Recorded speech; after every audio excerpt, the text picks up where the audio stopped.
Isang mapagpalang araw sa aming guro. Ako nga pala si J. Bravo Balbusina na kasulukuyang nasa second year at ang aking kurso ay BSEd Filipino. Ang aking mga hilig ay ang pag-play ng gitara o pagkanta. Ako ay isang mag-aaral na handang tuklasin ang mundo ng wika at paglikha. Bilang bahagi ng aking paglalakbay, inaasahan ko na ang itong Phil 108 na asignatura ay magbibigay sa akin ng mas malalim na pag-unawa sa proseso ng pagsasalin. Nais kong makita kung paano nagiging tulay ang wika upang maipahayag ang idea mula sa kultura patungo sa iba. Umaasa rin ako na matutulungan ako ng asignaturang ito upang mapahusay ang aking kakayahan sa komunikasyon. Higit sa lahat, inaasahan kong maging isang malikhaing tagapaghatid ng mensahe sa pamamagitan ng wasto at mabisang pagsasalin. Ang mga nais ko namang matutunan sa Phil 108 ay nais kong matutunan ng iba't ibang teorya at prinsipyong ginagamit sa pagsasalin.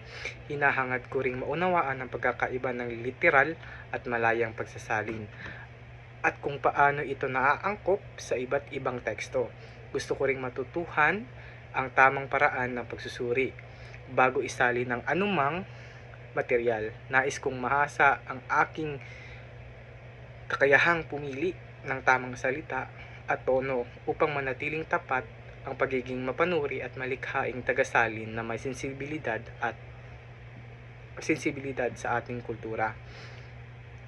Ang mga paraan naman na gagamitin ko para magtagumpay ay upang makamit ang tagumpay sa klase, sisikapin kong maging aktibo sa bawat talakayan at gawain.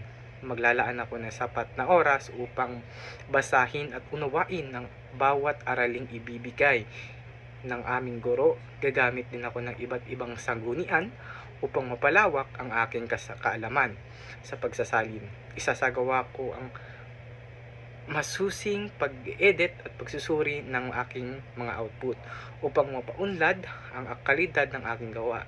At higit sa lahat, mananatili akong disiplinado, bukas sa puna at handang matuto sa aking mga pagkakamali.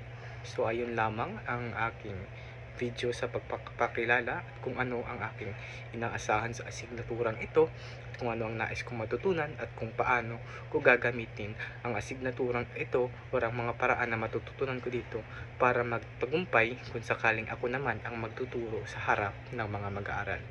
Maraming salamat sa pakikinig at sana ay nasa mabuting kalagayan kayo.